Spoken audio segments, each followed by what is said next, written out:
Hi hello everybody, good morning to all. என்ன பண்ணிகிட்ருக்கீங்க எல்லோரும்? இன்றைக்கி நம்ம என்ன டாபிக் பேசுகிறோம் அப்படின்னா, பொறுமை கடலினும் பெரிது.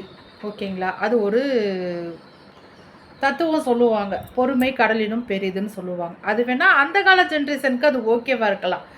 இந்த கால ஜென்ரேஷனில் நம்ம பொறுமையாக விட்டு கொடுத்து இக்னோர் பண்ணி நம்ம போனோம்னா அது நமக்கு கிடைக்கக்கூடிய பேர் இந்த ஏமாளி.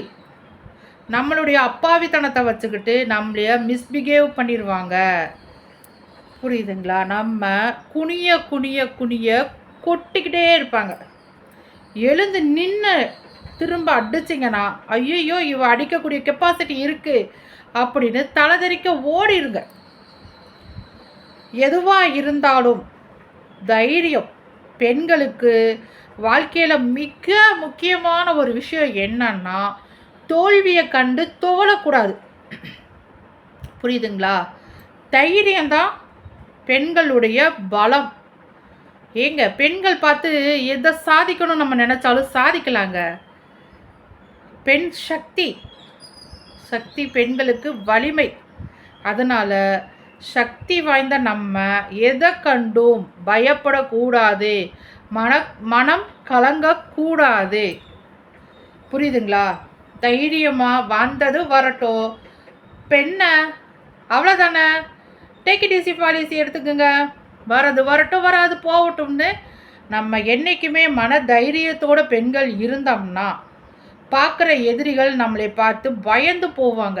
இல்லை நம்ம ஐயோ எனக்கு பயமாக இருக்குது, ஐயோ இப்படி பேசிட்டாங்க அப்படின்னு நம்ம அச்சப்பட்டு போடணும்னு வச்சுக்கோங்களே, திரும்ப நம்மளையே கொட்ட ஆரம்பிப்பாங்க. நம்ம அதுக்கு வாய்ப்பே கொடுக்கக்கூடாதுங்க. கொட்டாமல் திருப்பி அடித்து துரத்தி அடிக்கணும். அப்போ அவங்களுக்கு அந்த பயம் வரும். பெண்கள் நம்ம எதை கண்டும் துவளக்கூடாது, யாரை கண்டும் பயப்படக்கூடாது.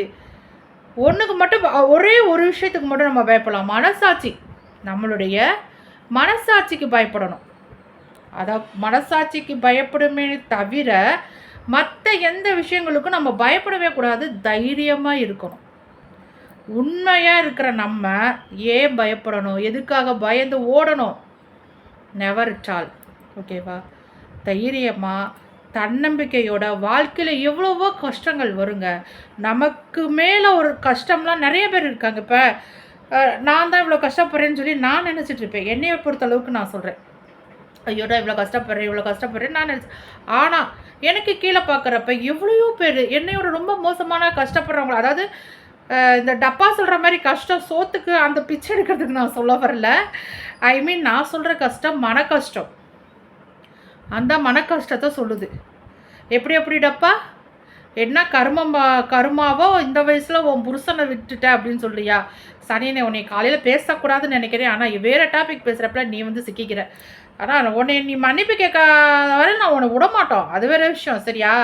எல்லா பிள்ளைகளையும் பேசியிருக்க, என் பிள்ளையும் நீ பேசியிருக்க. உன்னைய செருப்பாலே அடிக்கணும் அதுக்கெல்லாம். சரியா? இருக்கு வச்சிருக்கீல ப்ரைவேட் பண்ணாமல் அப்படியே இது இல்லாரு. சரியா? இருக்குடி இருக்கு. அந்த கர்மாவை சொல்கிறேன்.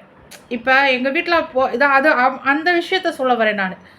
அது வந்து நமக்கு ஆண்டவன் ஒரு தலையெழுத்துன்னு எழுதியிருப்பான்ல, அதை நம்ம நினச்சா எதுவும் நம்ம மாற்ற முடியாது. கடவுள் விதித்த விதி அது. அவ்வளோதானே தவிர மற்றபடி நம்மளாம் எதுவும் போய் சிக்கிக்கிறது கிடையாது. இருந்தாலும் நான் திரும்ப திரும்ப சொல்கிற ஒரே விஷயம், பெண்கள் தைரியத்துடன் தன்னம்பிக்கையோடு நம்ம வாழணும்.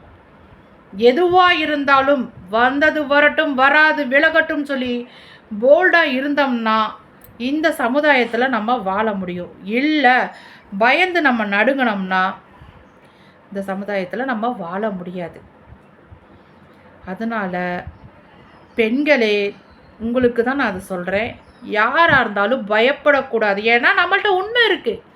பொய் பேசுகிறவங்களே எவ்வளோ தைரியமாக சுற்றிட்டு இருக்காங்க, நீங்களாம் பார்க்குறீங்க இல்லையா? உண்மை இருக்க நம்ம ஏங்க பயந்து போகணும்? ஏங்க பயந்து ஒதுங்கணும்? சொல்லுங்கள். பயப்படக்கூடாது. அதே மாதிரி ஒரு தடவை நம்ம செய்கிற விஷயத்தில் தோல்வி அடைஞ்சிட்டா அந்த தோல்வியை கண்டு துவளக்கூடாதுங்க. திரும்ப மீண்டு வரணும். தோல்வியை கண்டு நம்ம பயந்து ஓடக்கூடாது. அந்த தோல்வியை விரட்டி அடித்து வெற்றியில் ஏறி உட்காரணும். வெற்றியின் உச்சத்தில் நம்ம போய் உட்காரணும். அதுதான் வெல் செட். ஓகேங்களா?